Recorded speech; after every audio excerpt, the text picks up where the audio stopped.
So, in Fire Emblem the Sacred Stones, after you beat the main game, there's this mode called the Creature Campaign, where you unlock a bunch of normally unplayable characters, which includes bosses, villains, NPCs, and dead people.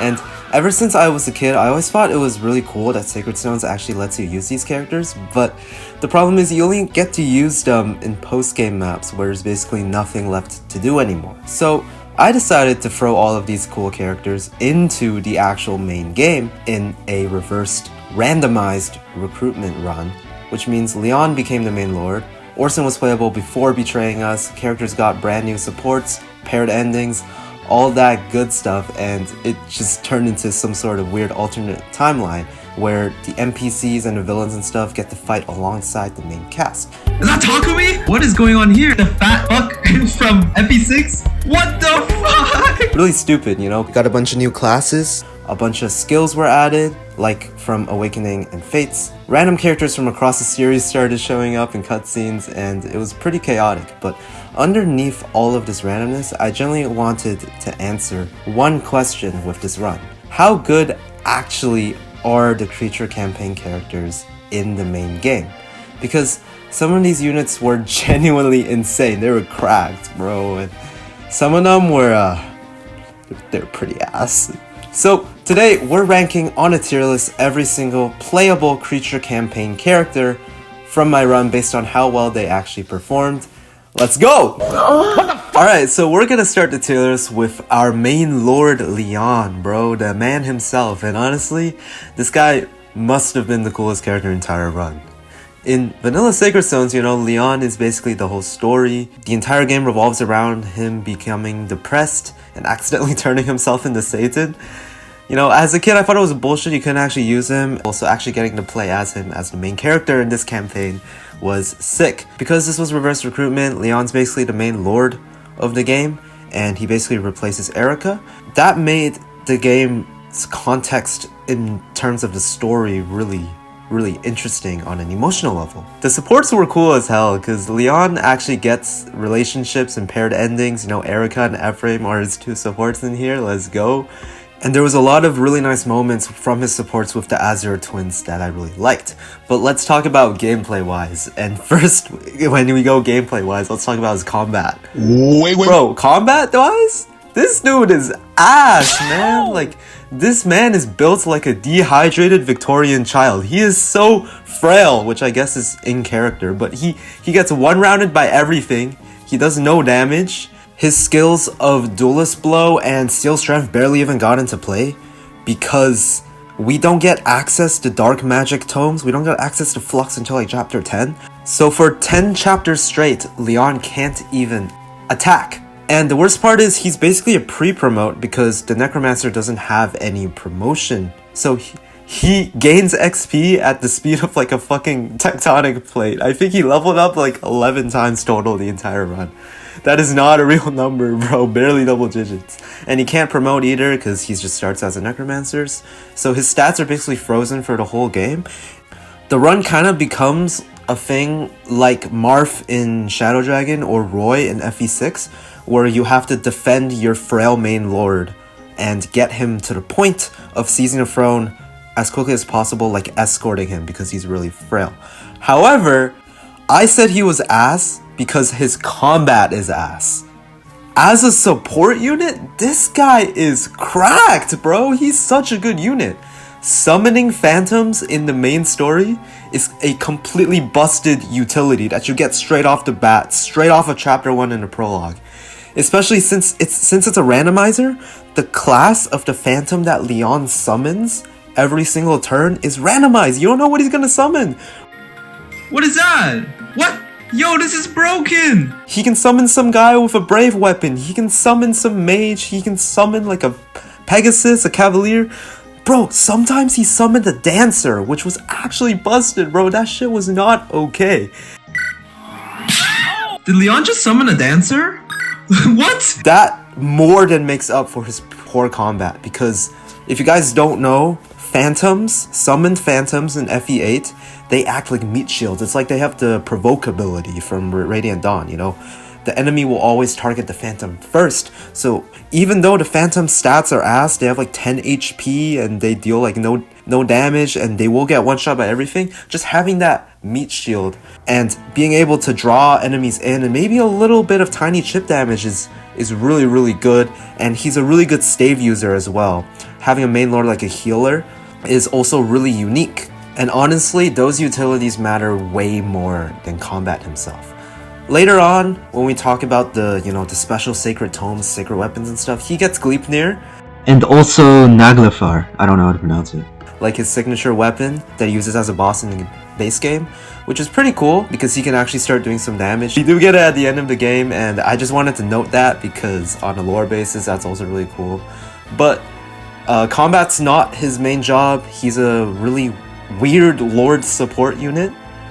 Healing, summoning, staffing, all that utility, magical HR management, and honestly, that low-key fits his character perfectly, that really smart specialist that is really frail and dies to everything but can't really fight himself.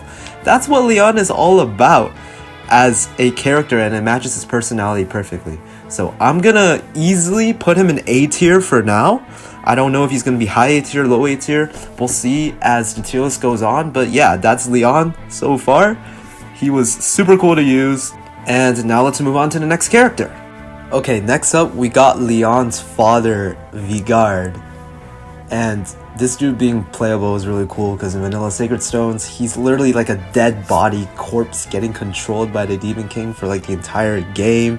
And his father dying is like the source of Lyon's like spiral and shit.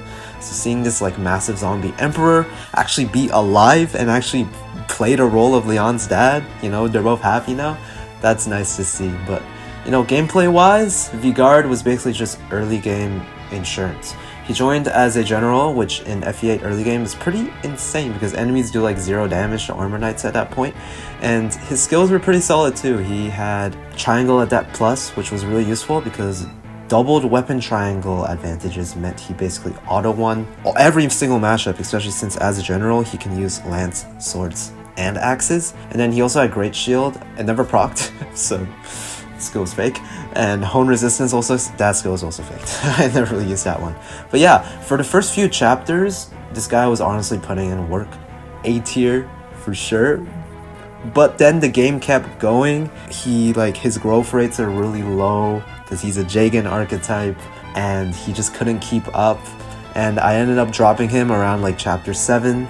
Once the enemies started getting stronger and maps got bigger, he also has a movement problem. This dude fell off pretty hard. So for the first few chapters, he would be A tier. Then maybe B overall, but nah, bro. This dude is C tier. This dude is C tier. If we look at the stats, but yeah, he just couldn't keep up for 80% in the game. But he was absolutely vital early game. Also, the fuck? Binding blade? Hey, yo! Are you serious? He came with a binding blade. What the fuck? Alright, so next up we got Hayden. Vanilla Sacred Stones, Hayden's the king of Frelia, that's kind of a big deal. So seeing this man show up in my game as a level 1 archer was pretty funny, man. And gameplay wise, yeah, this dude was just a gimmick, bro. This dude was just a gimmick, I'm gonna be honest.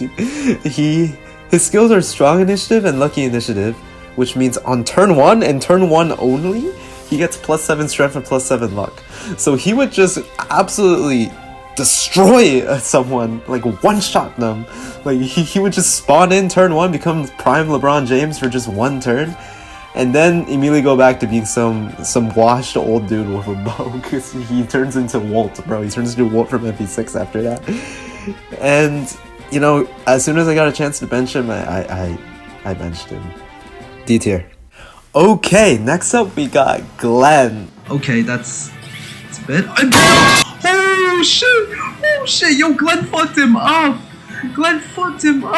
Bro, this dude is fucking insane, man. He's actually so cracked, man.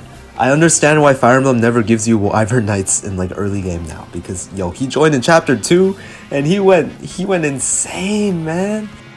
Look at that level up. That's crazy. That's why we're using Glen, bro. Glen is gonna be the carry. This dude leveled strength and defense like constantly. He was super tanky. He was dealing a lot of damage. So weird. Oh shit! Yes, he has terrible resistance. It's pretty ass, but like honestly, who cares, bro? We can mitigate that with his fly. Just fly out of there, bro. If there aren't any mages nearby, I would literally just throw Glen into a horde of enemies with a javelin and let him solve the map himself. He'll usually come out unscathed. We'll use a couple of ordinaries. It's chill, bro. He's tanky as fuck. And once phase 2 of the game started after the root split, bro really started snowballing, man. We were able to cap his strength before promoting him, which was great. But like early on, I will admit his speed was kind of rough, so doubling was very inconsistent. He didn't start doubling until after the root split. But once his stats caught up, it was over, man. Being a flyer in FE8 is already broken. Being a tanky flyer in FE8 is disgusting. And Cormag's support helped him a lot too. Gave him like 20 something extra hit and a bunch of the void, which mattered a lot because his accuracy against axe users was shaky because of weapon triangle. Once the support got going, bro was tanking and dodging. He was doing mad damage. He was critting. He was impaling everything. And after a promotion, he just kept getting stronger and stronger, turning him to a Wyvern Lord. He could use swords now. I was dabbling in that too, bro. Impale. Bro, the amount of times that Impale procced was insane, bro. Like, sometimes I didn't even want him to proc it because I wanted to weaken him so somebody else could get the kill. But like, bro, he just procs it. Yo, Impale, bro. This guy was just deleting enemies in one hit. So yeah, easy S tier. Easy S tier, bro. Insane combat, insane mobility, amazing support bonuses, great growths, flying utility. One of the coolest story concepts in the whole run. This dude was different. Okay, next up is Valter. Bro, this guy was an actual psychopath.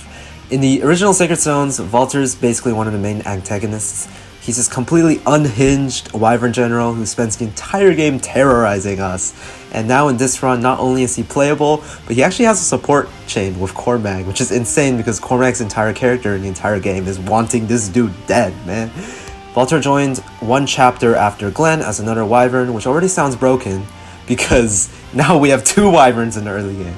But unlike Glen, who was this giant unkillable wall, who started off with pretty bad base stats, Valter was way more offensive. He started off with better stats, but was also higher level. And he joined and just immediately flew and started doubling everything. Like, bro, his speed was actually stupid. Enemies just could not keep up with him. And because he had Luna, sometimes he just randomly delete people for no reason. The funny thing is his actual skills outside of Luna were kind of whatever. Reciprocal aid barely mattered. And depth initiative honestly wasn't super noticeable either.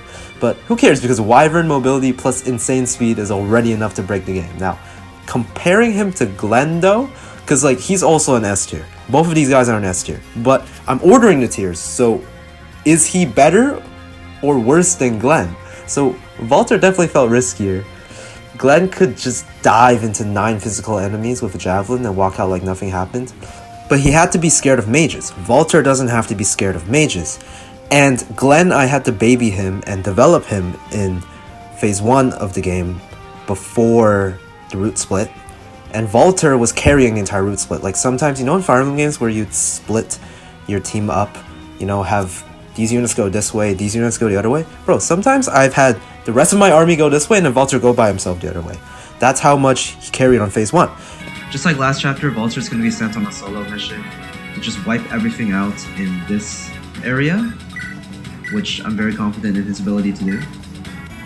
And in phase 2, they're pretty equal, but in phase 3, Glen contributed more than Valter because I never have to worry about him dying, but I did have to worry about Valter dying because a lot of times he'd suffer from success because his defense ended at 11. It just wouldn't keep up, and so he'd get dealt a lot of damage on enemy phase, and he would just keep killing enemies, and then new enemies would spawn and hit him, and then, bro, there was actually this really big scare of him almost dying, but then Zonder from like Nor, Fire Emblem Fates, sacrificed himself so he could live.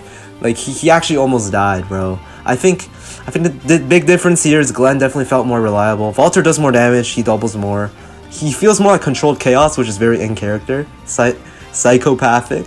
Sometimes this dude looked like the greatest unit in Fire Emblem history, and other times he'd almost die because he'd just get too greedy and just flew him into the middle of nowhere. Still though, like it's actually insane how much better Valter is than the rest of the cast. Like he's taking 0 damage from bosses, and he literally just sweeps by himself. Early game Wyvern with insane speed and absolutely carrying phase 1. That's definitely an S tier, right? That's definitely an S tier. He's definitely cracked. We can't overlook that. But I think Glen is better. I think Glen is better than Valter, but they are definitely both S tier. You got too much aura. Yeah. Wow. Riev is up next, this creepy ass dude. He's honestly kind of a sleeper pick. I'll explain why later.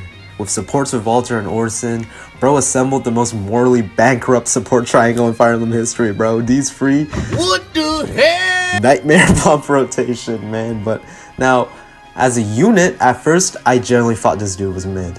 He came in as a priest, so like he couldn't attack. He was just a staff. He was just a healer, bro. He was just a staff healer.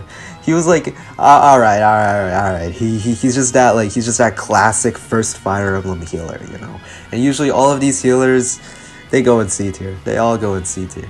I mean, he do got the abilities, you know, Slayers in this game. It's actually kind of funny because did you know that if you heal an ally unit that's a monster, Slayer also gets into effect and it heals more? It actually procs it. That actually happened when he was healing Zonder. That's pretty funny. Hortus main is also kind of nice because like if he's low on HP, he'll just heal himself.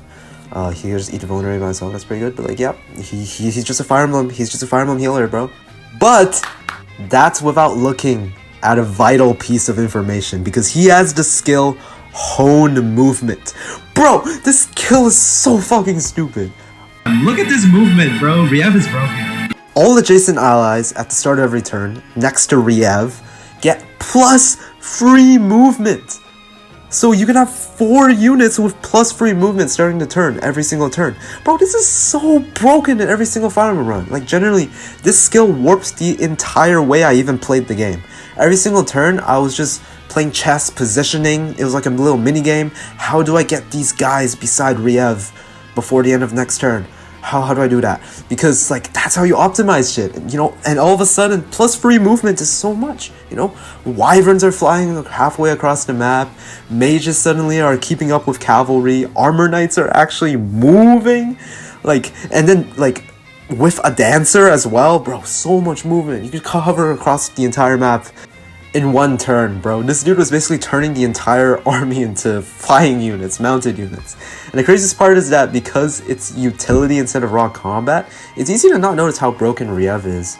But once I look back on the run, bro was the mastermind behind everything, which is also very in character of him. Even Lyon summoning, honestly, might not have been just as impactful. That's how insane this one skill was. So nah, I can't put him in C tier, bro. That's disrespectful. He's going straight in AS. Oh, you could argue S tier. You could argue I'm putting him in A tier for now, but I might come back and change it later because bro, it was completely game warping. He changed the entire game. I'll put him in A tier for now because we got too many guys in S tier. We can't have 3 S tiers in a row, but I might change it later. Okay, Fado is next, you know, King of Renee, Eirika and Ephraim's dad. Let's go. He's already dead by the time the game starts, so him actually being playable here is pretty cool contextually. But, again, this run is a randomizer, and the randomizer absolutely fucked this guy over, bro. Look at his base stats. What the fuck? Yo! Yo, the randomizer hated this guy. Yo, he was like, yo, you shouldn't be alive right now, because the whole point is Eirika and Ephraim's dad is dead. I'm gonna just give you ass stats so we go die anyways, bro. This man joined as a level 4 pre-promote general with single digit everything. Like, this is actually unemployment gameplay, bro. Now, to be fair, his skill lineup is pretty cool. Like, great shield, rally defense. Rally defense is actually pretty useful, especially in early game because he joined really early. Plus 4 defense matters a lot when you're in the early game, right? And, you know, Astra, pretty sick. But the issue is none of this mattered because this dude just couldn't barely fucking function, bro. Great shield never procced. Astra, well, I couldn't even use him for combat because yo, the randomizer is actually trolling with this guy, man. Yo, I deployed him for like a couple maps. Realized he was getting doubled by everything in the game. And he was like barely holding up, and then respectfully sent Unk to the bench. Honestly, there's not much else to say. Yeah. Fado's going in F tier. F for Fado. Alright, so the next character we got is my favorite character from the entire run. And that's because when I first played Sacred Stones as a kid, bro, Orson's betrayal genuinely messed him up, bro. I thought I actually got a character. I actually thought he was a unit that would be playable, but he betrayed me, and I was like, damn, I wish I could use him. He's so cool. Like, you're like, okay, he's his loyal knight helping Ephraim escape prison. He's super cool and shit. He's soloing that chapter 5X. You know what I mean? Holding off entire armies by himself. And then later, you find out, bro completely lost his mind after his wife Monica died. And this dude was so broken by grief that Lyon manipulated him with Monica's corpse. It's so messed up, bro. It's so messed up. And I always think about it. So getting to do an entire playthrough where Orson is playable the entire game while also giving him an actual support conversation with Monica and the good ending, bro, that was cinema, bro. I really enjoyed that. Gameplay wise, Orson joined us as a level 2 Cavalier with kind of mediocre stats. He wasn't absurd like Glen or Valter, but from the second he joined, he was always useful. What made him so good was that he never really had a weak phase. He was good in all parts of the game. He had solid defense all the time, cavalry movement, canto, and most importantly, Savage Blow. Bro, Savage Blow was so good, bro. This is my favorite ability in all of Fire Emblem, by the way. Being able to chip nearby enemies after combat sounds small until you realize how often it sets up kills, breaks formations, or softens entire groups for your other units. There were so many times Orson would just ram into somebody, chunk half the map's HP bars, and casually ride away. And there is also Lunge, which is great for repositioning, especially on a mounted unit. And Savage Blow was particularly useful for Orson because Orson's offenses were pretty bad, I'm gonna be honest. He was in that weird speed range where he wouldn't get doubled by anything, but you also wouldn't double, and his strength was pretty mid, but he had this absurdly high defense. Like, I got him to cap his defense as a Cavalier, and then I promoted him into a Paladin, and he capped his defense again. This guy was just a moving brick wall. His damage falls off and was never really that good, but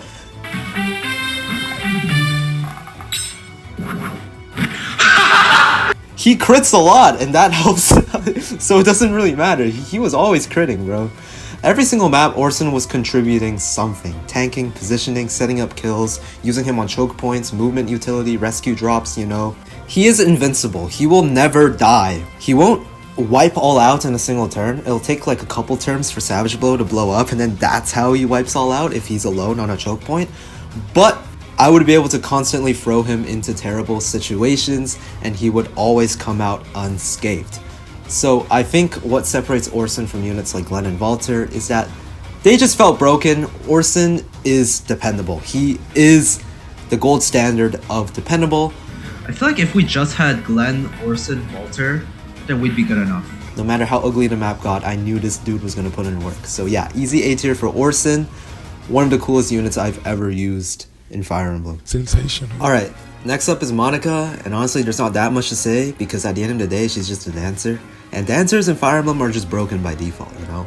In the original game, Monica's literally just Orson's dead wife. You actually never see her alive. She doesn't even have a sprite, which makes Orson's whole tragedy even more messed up. Seth has to finish the thing. Yo, that scene was traumatic, bro. Holy shit, seeing that as a kid. But now that she's fully playable here, supporting Orson, dancing for the army, actually fighting alongside him, it's pretty wholesome, bro. It's pretty wholesome, and I really enjoyed that. She's basically just Tethys with a different coat of paint. Refreshing units as a dancer is always insane, especially in a run with cracked units like Glen and Valter flying around deleting maps, and served in chemistry with Hone Movement from Riev. I also gave her a Swift Soul for +2 movement because I think every single Fire Emblem player gives the boots to their dancers, and thank God I did because there were definitely times where I horribly mispositioned her and almost got her killed. Which would have been really bad because if Monica died, Orson probably would have betrayed us again and gotten depressed, you know. Now, unlike Tethys, Monica can use Nini's Grace and Force Ire. Those are nice utility options, but realistically, refreshing a unit is always better. Why buff somebody once when Glen can just kill another 14 enemies instead by flying away? The A support of Orson was really good gameplay wise because Orson has trouble hitting and doing damage to enemy units, and the support giving him extra hit and crit definitely helped mitigate the setback of Orson's poor offense. So Monica basically turned Orson from reliable tank guy to reliable tank guy who sometimes actually kills people too. And the Selena support was also nice, even though Orson was definitely the main synergy here. Overall, I don't need to overcomplicate it. She's a dancer, dancers are good, but not as good as Lyon's summoning or Riev's Hone Movement. I'm gonna put her in B tier. Okay, we got Caellach next.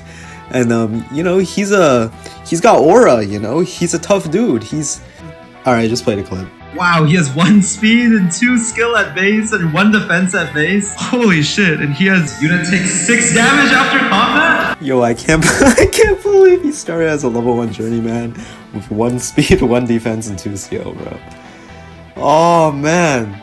And the game gives him Fury on top of that, so every single time he attacks, he loses 6 HP, which sounds manageable later when he has a lot, but bro starts with 17 HP, bro. That's like more than a third.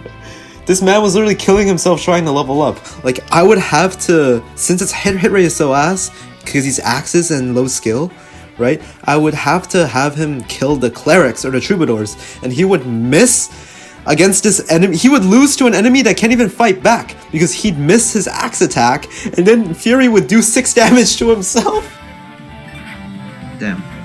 And then he hurts himself after missing. Caellach's actually losing to the troubadour because he's just doing damage to himself, bro. Bro, holy shit. I'd have to spend like 4 turns carefully setting up a free kill for him, only for him to miss the attack, take 6 recoil damage, and almost die. Yo, I'm so surprised he survived the playthrough, bro.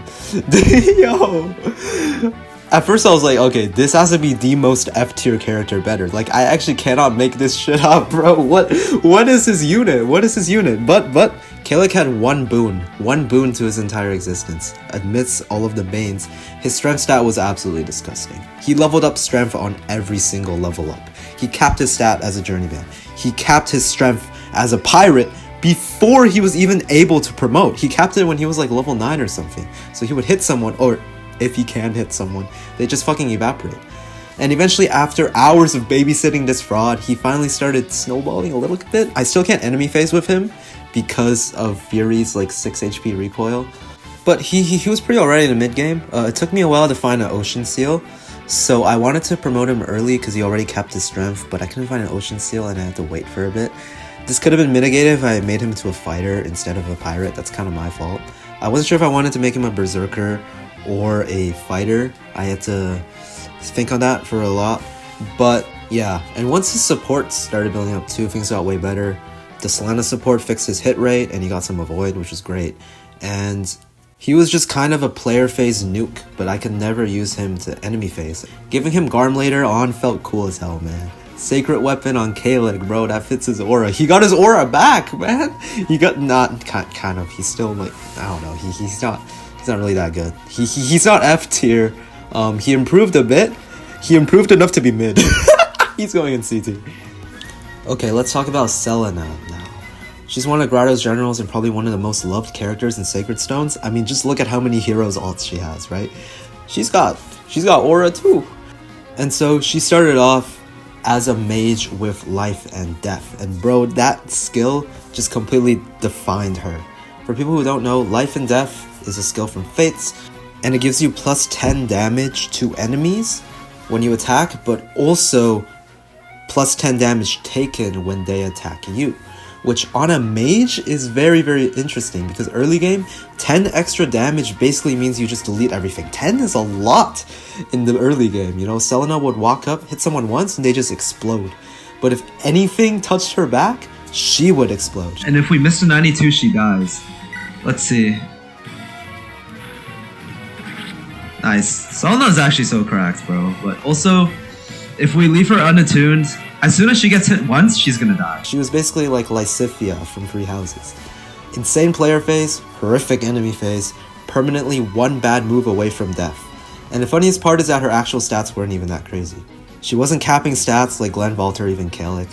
Honestly, her speed was very mediocre for a lot of the game. She didn't double anything, but it literally didn't matter because life and death was carrying her damage so hard. The enemy would have like 25 HP, she does 26. Oh, just barely kills. Alright, just enough one shot. 30 HP? Oh, she does 30 damage to them. Oh, just like it would just always be like that. She just somehow just did just enough to one shot. But the problem is that as the game kept going, enemy stats started inflating harder than her damage did, because life and death always gives the same plus 10. So early game she felt broken, but later on enemies start surviving, and suddenly you realize, oh wait, this unit is low-key held together by one skill, and it's mid! Still though, mage utility is mage utility. Even when she wasn't one-shotting, she had reliable chip, 1-2 range, staff utility as a Mage Knight, and eventually access to stronger tomes like Excalibur and Fimble Vetter later on. And once she got those stronger tomes, she entered her kind of second prime and started nuking things again, one-tapping. Also, shout out to Caellach support, because that support carried both of them. They both had a big hit rate problem. I think I gave both of them secret books. Caellach fixed Selena's hit rates, Selena fixed Caellach's hit rates. Mutual support chain, great bonus. That's awesome. And honestly, I'm shocked she survived. Yo, I was expecting both Caellach and Selena to die because they're both insane glass cannons. Like, Selena will die if somebody sneezes on her. But I played it carefully. She was pretty valuable as a nuke with range, and she's gonna go in B tier. Alright, next up is Ismaire, and bro, she had the weirdest character arc in the entire run. Because when she first joined, like genuinely just your average sword-locked Myrmidon type unit. Fast, frail, decent dodge tanking mage killer. But not really doing anything special. I mostly just used her as a mage killer, right? Her res was solid and she could dodge stuff. But the whole time I was looking at her skills thinking, yo, there's some potential here, because she had Speed Taker and Lance Fair. And those skills are low-key insane together. Like every time she gets a kill, +4 speed, and Lance Fair gives bonus damage every time she uses lances. So I'm sitting there like, okay, cool. Why did the randomizer give Lance Fair to a unit that's sword locked? Because she's basically FE7 Lyn. So for like half of the game, she was carrying around a completely unusable skill. Can't use Ash, you can't use lances. How unfortunate, right? And honestly, her level ups weren't even that crazy either. She was just kind of there. Like, she wasn't bad, but she definitely wasn't carrying anything. Like, she was definitely a C tier unit. But then... better than vanilla set. Wait! They just gave me a heart seal. Huh. The game gave me a heart seal. So I was like, oh, how should I use this on? I should be careful who I use this. I gotta think hard about this. But I'm like, wait a minute. What if I class change Ismaire into a unit that can actually use lances? So I reclassed her into a lancer. And suddenly everything changed, because now she could use lances. Lance Fair finally activated and her stats shifted completely. Her defense jumped up in exchange for lower skill and speed, which was fine. Her speed was overkill. And her skill, I fixed it with a secret book, and the supports with Carlyle and Joshua fixed her hit rate. And once Speed Taker gets going, with the added damage of Lance Fair, everything is getting one-rounded, bro. Doubling everything and dodging everything. She was basically Orson if Orson could do damage. The only annoying thing is that when you class change in this randomizer, your new weapon rank starts super low. So even though she became a Lance unit, she had to start grinding that Lance rank from E rank up, which meant it took her forever to use strong weapons, and she never reached B rank, so she couldn't use silver. But a killer lance is enough with Lance Fair scaling. And once she promoted into a paladin, yeah, she ascended, man. That much speed on a paladin is disgusting. Within the final few chapters of the game, she felt like one of the strongest units in the entire army, rivaling Glen and Valter. But there's one thing holding her back from going into S tier and even A tier, which is she took too long to get there. Because for like half the run, she was just kind of mid! Whereas units like Glen, Orson, Valter, Lyon, even Selena, they were valuable the entire game. Ismaire's peak might honestly rival some of them near the end, but this tier list is about the whole run, not just the endgame stats. So yeah, late game Ismaire, absolute monster. Totally worth the investment. But throughout the whole playthrough, I'm gonna put her on the top of B tier. I think I'm gonna reserve A tier for units that were good throughout the entire run. If you were only good for a part of it, you can't join that club. Okay, Carlyle is next. For those of you who don't recognize him in the original game, in chapter 15, and his whole shtick is that he's in love with Ismaire. So Caellach pulls up to Johanna, invades there. Carlyle defends the throne from Eirika, and then Caellach kills Ismaire. Carlyle dies defending Johanna without even knowing Ismaire is dead. And then Joshua just loses everybody, and then if you're a real one, you make Joshua get revenge on his mother by killing Caellach. This run, they're all chilling together in the same army though. Caellach and Ismaire fighting side by side is already hilarious enough, and then Carlyle got supports with Ismaire too. And honestly, I always kind of felt bad for Carlyle in the original game, you know? He's not really evil, he's just hopelessly down bad for the queen, bro. We get it, bro. She kind of bad. Bro was literally willing to throw his life away just for a bad bitch, you know what I mean? I've been there, not gonna lie. Yo, so I originally thought, hey, this is kind of awesome.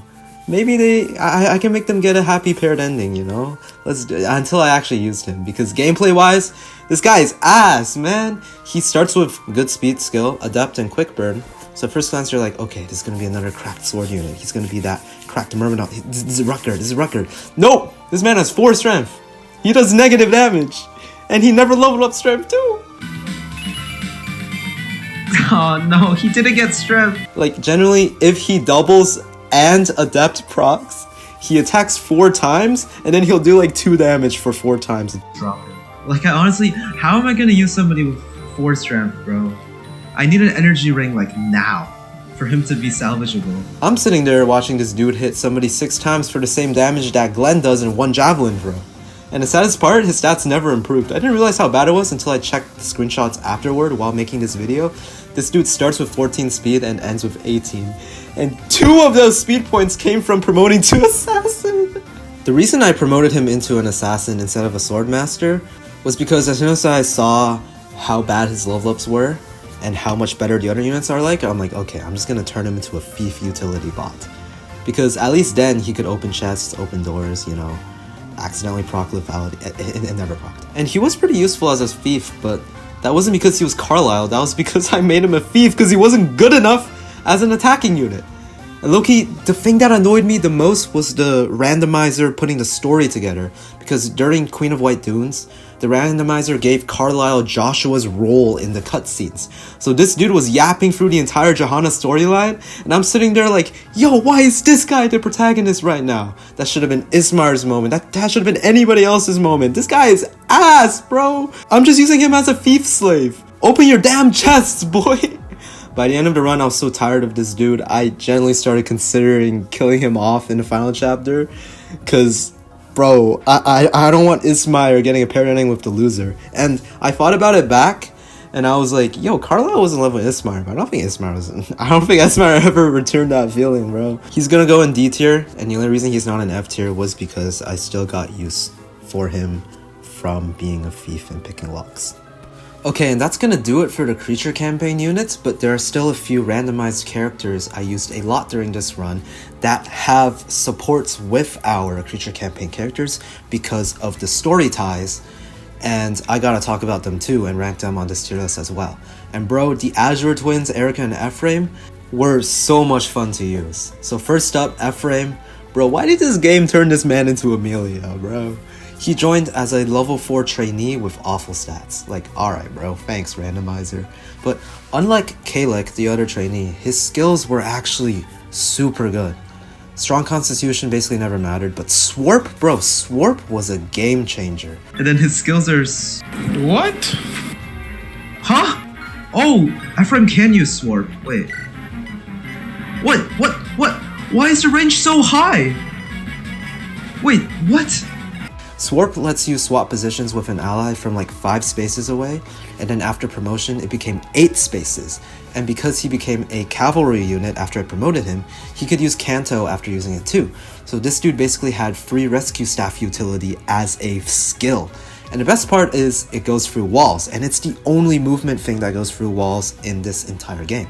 There was this one chapter where I had to recruit randomized Larchel and Dazla, except they turned into Fiona and Largo from Tellius.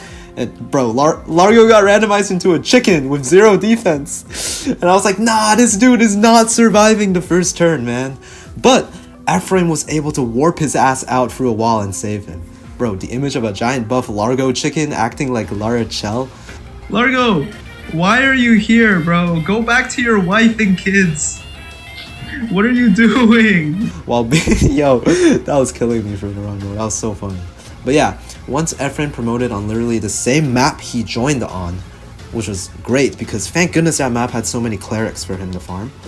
All of these clerics that you see on screen right now, I'm gonna feed all of those to Ephraim. Every single one of these are going to Ephraim. He started snowballing pretty hard. I turned him into a Cavalier first and eventually a Great Knight. And yes, Paladin probably would have made more sense for movement, but Great Knight lets him actually frontline after swapping, because his stats are weird. His strength, skill, and speed leveled constantly, but his defense never did. So he became this weird dodge tank glass cannon cavalry unit. He was basically a Myrmidon on a horse. But once I gave him the guard Naginata, that fixed everything. Plus 5 defense and res permanently. Bro, that weapon was practically his personal item. Fuck the Regenlef, bro, or however you say it. And then Swarp became even better as a Great Knight, cause now instead of just pulling units forward, he could also save people. Like if Valter or Ismaire were holding a choke point and about to die, Ephraim could just be like, "I sub out, ref!" and instantly replace them. And the synergy with Lyon was also really nice, because Ephraim could Swarp with Lyon's phantoms. So Riev gives movement buffs, Lyon summons the phantom moves forward, Ephraim swarps with it, then cantos afterward. Bro, this man was like moving 20 plus tiles in one turn sometimes. He honestly became one of the most important utility units in the entire run. I think Ephraim's an A tier unit for sure. He was good for the entire time, even when he was a recruit because of Swarp. When I go and compare him with the other utility units, they're pretty on par. Phantom versus Hone Movement versus Swarp.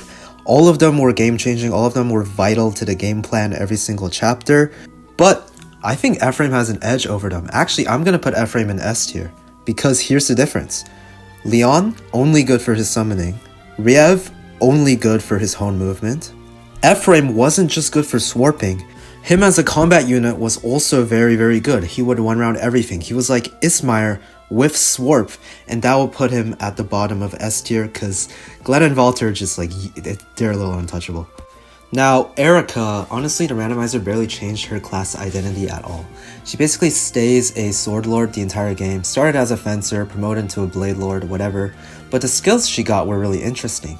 Charm was a nice support utility, but Dazzle completely defined her. Dazzle means enemies cannot counterattack Eirika if she attacks them on player phase. And bro, that was so useful against bosses, because late game bosses in this randomizer were ridiculous.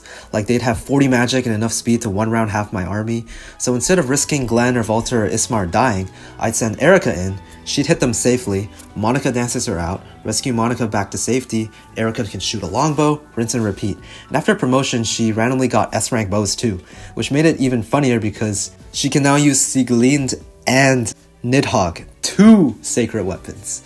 But honestly, the funniest part was her personality, because the randomizer gave Eirika Iness's dialogue personality. So instead of sweet, innocent Eirika, every cutscene was basically just her roasting people and standing on business the whole game, bro. She was talking crazy in some of these cutscenes and support conversations. The Lyon supports with both Ephraim and Eirika were really wholesome to see, especially knowing how Sacred Stones normally goes.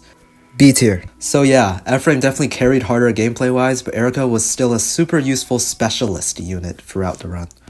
Finally, let's talk about Cormag and Joshua. Bro, Cormag got absolutely hoed by this randomizer, man. He joined in Chapter 5X Unbroken Heart, which top 3 favorite Fire Emblem chapters ever for me. I love this chapter so much. Limited resources, barely any units, no healers, and you're trying to survive with Ephraim's squad while secretly knowing Orson's gonna betray you later. It's such a tense chapter normally. And then this randomizer completely destroyed the tone, because instead of Ephraim showing up, the game replaced him with the Gatekeeper from Free Houses! And instead of Orson, Ryoma from Fates, bro.